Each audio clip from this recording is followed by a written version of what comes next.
हाँ जी। तो राजस्थान में सन 1857 की जो क्रांति हुई थी उसके क्या क्या कारण थे, क्या क्या रीजन थे, उनको समझते हैं अच्छे से।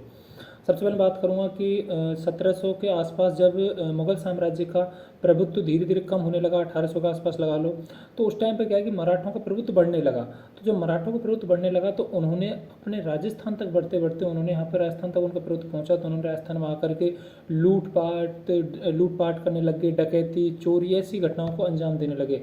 तो इन सब से प्रजा भी परेशान हो गई थी, प्लस वहाँ के हमारे जो राजस्थान के राजा हैं वो भी बहुत ज़्यादा परेशान हो गए थे। तो उन्होंने इस चीज़ का एक सॉल्यूशन निकाला कि यार अभी कौन है ताकतवर होगा, अंग्रेज है, तो अंग्रेजों के साथ उन्होंने संधि करना स्टार्ट करा।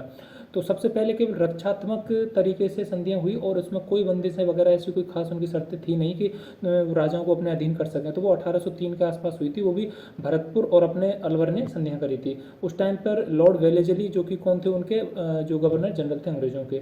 वहीं हम थोड़ा सा अगर आगे बढ़ें तो हमने देखा कि 1817 से 1818 में फिर करौली सबसे पहले जो संधि करने वाली रियासत थी और सबसे आखिरी शुरू हुई थी। बाकी यहाँ पर जो संधियाँ होती उस टाइम पर आपके वॉरेन हेस्टिंग बोले तो उनके गवर्नर जनरल थे अंग्रेजों के, प्लस वहाँ पर उनके जो प्रतिनिधि थे वहाँ पे चार्ल्स मेटकॉफ थे।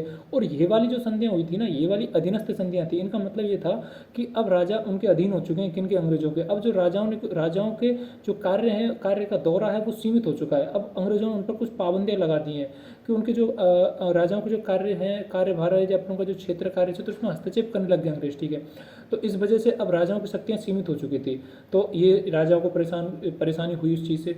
दूसरा, वहाँ पर आर्थिक वसूली की कुछ नीतियाँ थी जिसमें राजस्व वसूल बहुत ज़्यादा, आर्थिक नीतियों के तहत अगर बात करें तो राजस्व की बहुत ज़्यादा वसूली हो रही थी, इससे कि तुम्हारे किसान वर्ग और व्यापारी वर्ग बहुत ज़्यादा परेशान थे, ठीक है। एक ये भी रीजन था। तीसरा एक रीजन ये था कि तात्कालिक कारणों में अगर देखा जाए तो जो उसमें जो अफवाहें उड़ी थी या फिर जो सच्चाई थी जो भी थी कि वहाँ पर जो कारतूस था उस पर चर्बी यूज करते सूअर और गाय की, जो कि दोनों ही संप्रदाय के लिए बहुत ही मतलब अलग बात थी कि मतलब जो उनको पवित्र मानते और उनके साथ इस तरीके से यूज किया जा रहा है जानवरों को, तो ये दोनों ही संप्रदाय के लिए, चाहे हिंदू चाहे मुसलमान, दोनों ही संप्रदाय के लिए बहुत बुरी बात थी ये।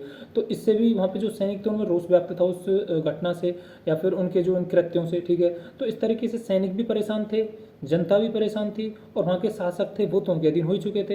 अगर शासक जनता के लिए कुछ करना भी चाहे तो कर ही नहीं सकते हो, क्योंकि वो राजा रहे ही कहाँ, नाम मात्र राजा थे। सारी शक्तियाँ तो अंग्रेजों के पास थी, अंग्रेज चला रहे थे उनको। तो इस तरीके से ये तमाम कारण थे 1857 की क्रांति के होने के, ठीक है। अब 1857 क्रांति कब हुई, सबसे पहले शुरुआत कहाँ पर हुई, ये अपन नेक्स्ट वीडियो में देखेंगे, ठीक है।